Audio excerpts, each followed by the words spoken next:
Most people fear serial killers or monsters lurking in the shadows. But I've spent the last 30 years fearing my own dinner table. Tonight, my wife and 2 grown children are planning to announce to 1 million people on a live stream that I murdered my own brother. The worst part isn't that it's a lie. The worst part is that they know the truth, and they know I'm innocent. But the truth doesn't sell subscriptions, and my silence was just a product they decided to strip for parts. I'm 64 years old. I've spent my life as a man of the law, a man of my word. 20 years ago, my younger brother Jim died in a way that would have shattered our family's name forever. I found him in that rain-slicked alley, a victim of his own hidden demons and debts he couldn't pay. I could have let the truth out then. I could have let the world know who he really was. Instead, I cleaned up the mess. I buried the secrets, paid off the people he owed, and took the hits to my own reputation to keep his widow and our parents from dying of shame. I made a promise to Jim as I closed his eyes for the last time. Your secret is safe with me. Before we go any further into the dark corridors of this betrayal, I want to make sure you don't miss the rest of this journey. If you appreciate stories of real justice and hard truths, consider subscribing to the channel. It helps me share these experiences and ensures that the truth isn't buried by those looking for a quick profit. My wife Martha and my kids, Leo and Sarah, saw my stoicism as weakness. They saw my locked study and my old journals not as a sanctuary of family honor, but as a goldmine for their true crime podcast, Bloodlines. For months, I watched them get famous. I sat in the living room while they discussed microphones and lighting, feeling proud that they had found a passion. I didn't realize that the quote, 2 they were teasing for season 3 was the very tragedy I had bled to keep quiet.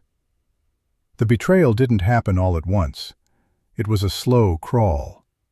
It started with Sarah asking innocent questions about Uncle Jim's final night.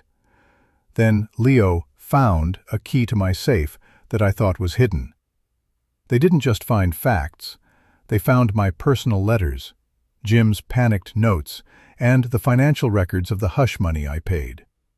Instead of seeing a father who protected them, they saw a narrative.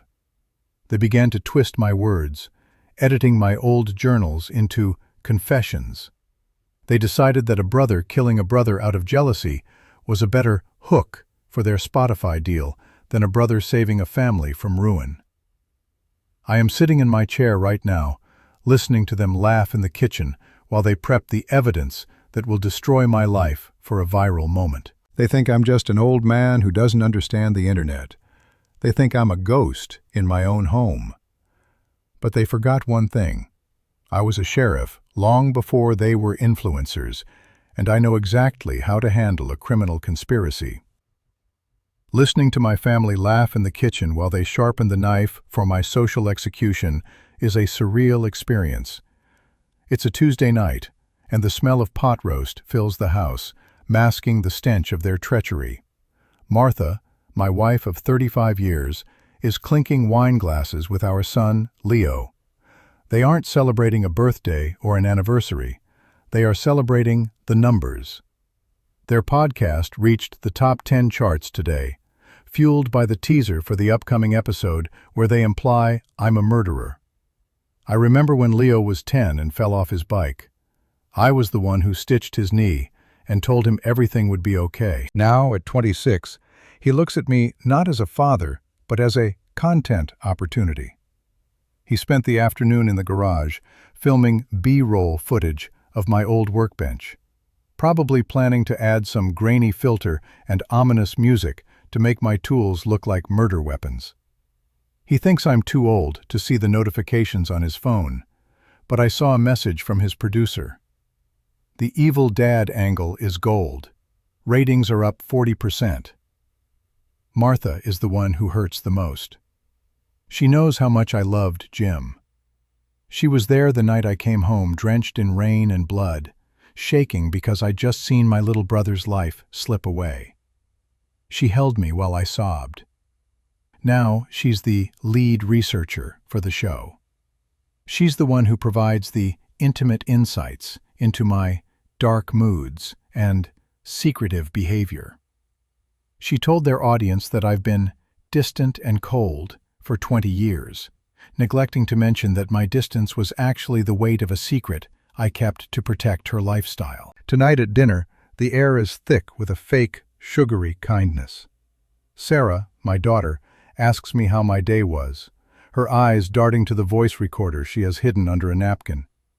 They want me to say something, anything, that they can edit, clip, and distort. I keep my answers short. I talk about the weather and the garden. I watch them exchange frustrated glances. They need me to be the villain, but I'm giving them nothing but silence. They have no idea that while they were digging through my past, I was already one step ahead, watching their digital footprint like the lawman I used to be. The hunt has started, but they don't realize they are the ones being tracked. I was driving to the hardware store when the car's Bluetooth picked up a notification from Sarah's social media. It was a promo clip for the new episode. I pulled over to the side of the road, my hands trembling on the steering wheel as I pressed play. The sound of a heartbeat thumping in the background filled the car, followed by Sarah's polished, dramatic voice. She whispered. Then, a voice recording played. It was me. They had taken a recording of me from years ago, during a moment of pure grief. I was talking to Jim's widow, telling her, quote, 18. They had chopped the audio. In reality, I was saying I should have ended his gambling addiction by forcing him into rehab. But in their podcast, it sounded like a cold-blooded confession of murder. My heart felt like it was being squeezed by a cold fist. My own children had turned my grief into a horror movie trailer.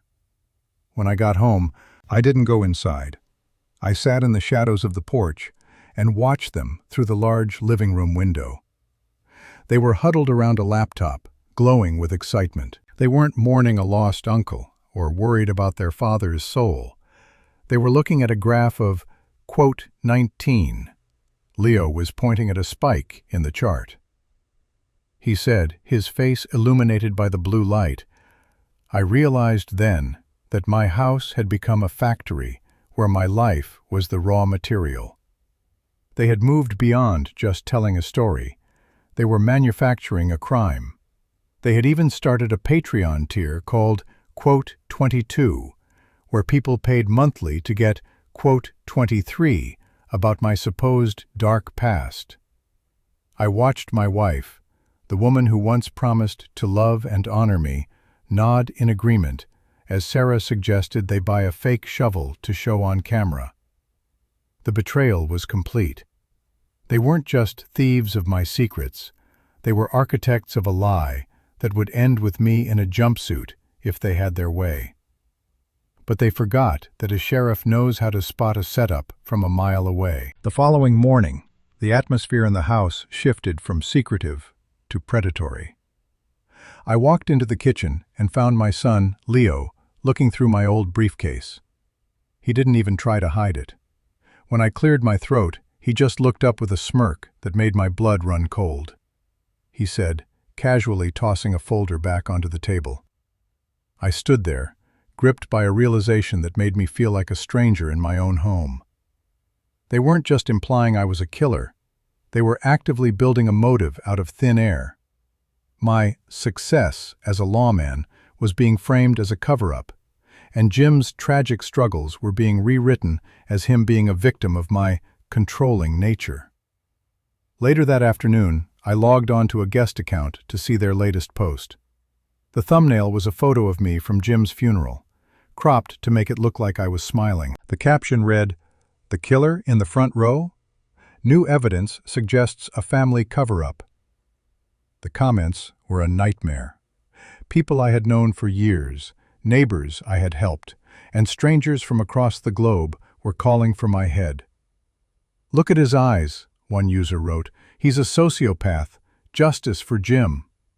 Another said, "I bet the police in this town are protecting him because he's one of them." My own children were moderating these comments, deleting anyone who dared to defend me. They were feeding the fire, tossing my reputation into the flames to keep the true crime community warm. I went to my study and locked the door, leaning my back against the wood. My heart was racing. This wasn't just a hobby anymore. It was a targeted hit. They were painting a target on my back for the whole world to see. They had even set up a .34 fund, collecting thousands of dollars in donations to .35. We all knew that money was going toward Leo's new car and Sarah's designer .36 wardrobe. They had monetized my brother's death and my supposed guilt. I realized I couldn't just wait for this to blow over. If I didn't act, the lie would become the only truth people knew. I looked at the hidden floorboard under my desk. It was time to stop being a father and start being a sheriff again. I decided it was time to confront the woman I had shared a bed with for over 3 decades. I found Martha in the dining room, sipping tea while scrolling through the analytics of their latest video. She didn't even look up when I sat down across from her. I said, my voice steady despite the roar in my ears. She finally looked up, but her eyes weren't filled with the warmth I remembered. They were cold, calculating, and distant. "Robert, don't be so dramatic," she said, waving her hand dismissively. "It's a podcast. It's entertainment. Nobody actually thinks you're going to jail. We're just exploring theories. It's a business, and frankly, it's the most successful thing this family has ever done." "A business?" I whispered. "My life is a business? My brother's death is a business?" "Look at the house, Robert," she snapped, leaning forward. "Look at the cars. Your pension wasn't going to pay for Sarah's wedding or Leo's dreams. This is a story people want to hear. If you're a little mysterious, or even a villain for a few months, so what? You're retired. You don't have a career to lose. Just stay in your lane and let us handle the branding." The casual cruelty of her words hit me harder than any physical blow. She wasn't being coerced by the kids. She was the architect. She had decided that my dignity was a fair trade for a bigger bank account. She even suggested I should quote 44 and maybe do a shadowy interview to drive up the suspense for the season finale. I left the room without another word.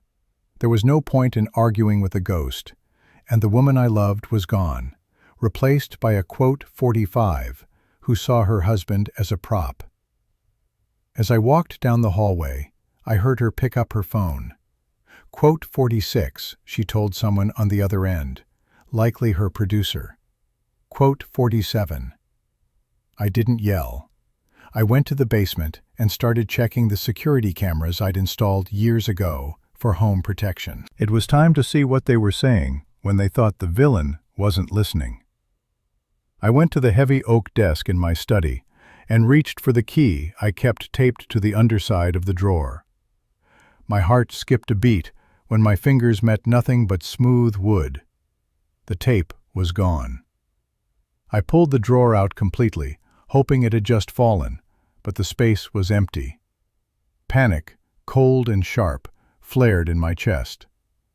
I quickly moved to the painting on the wall, swinging it aside to reveal the wall safe. The dial felt loose. When I opened it, the sight inside made my knees weak. The journals were gone. The leather-bound books where I had recorded every cent I spent to cover Jim's gambling debts, every police report I had suppressed to keep his name clean, and the final letter he wrote before his heart gave out. All of it was gone.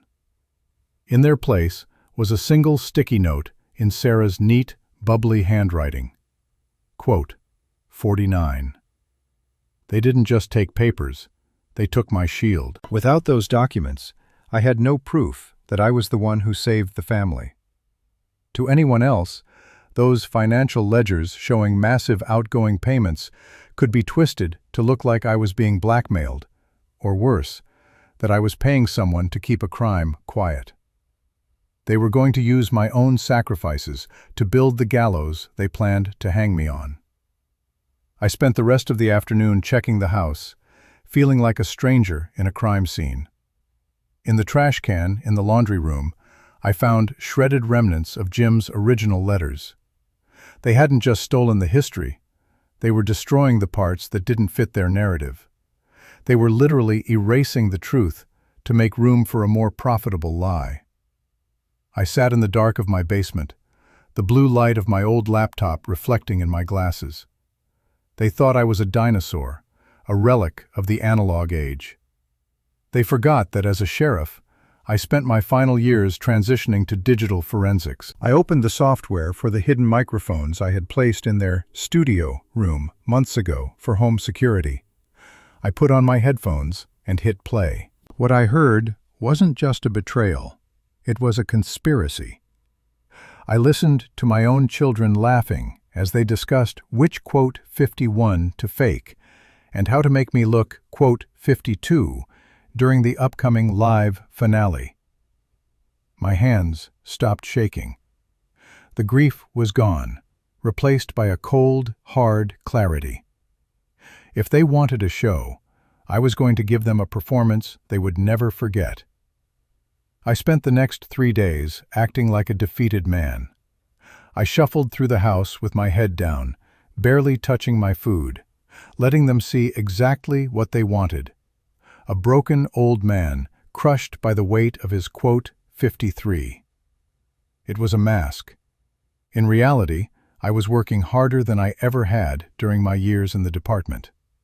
While they were busy in their upstairs studio, recording dramatic voiceovers and editing suspenseful music, I was in my basement workshop, rebuilding the truth, bit by bit.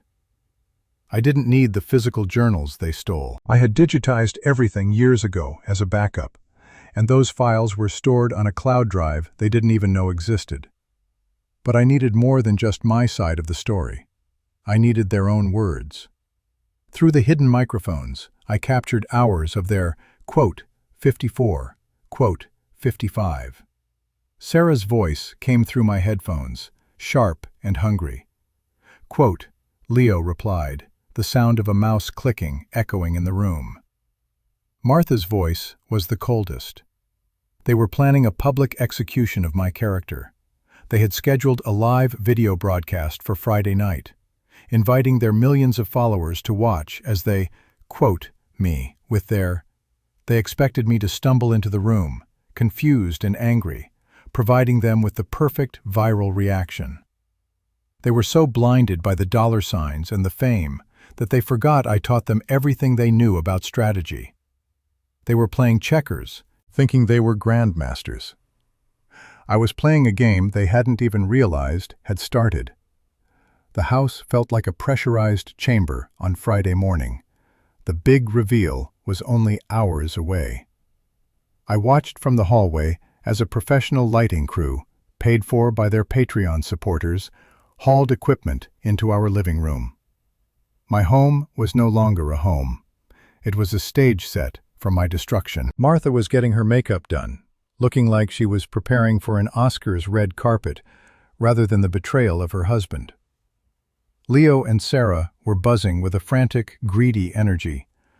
They had spent the morning posting, quote, 63 timers on every social media platform. Quote, 64, the captions screamed. Quote, 65. They had even sold, quote, 66, tickets to a private chat where people could vote on whether they thought I should be arrested immediately.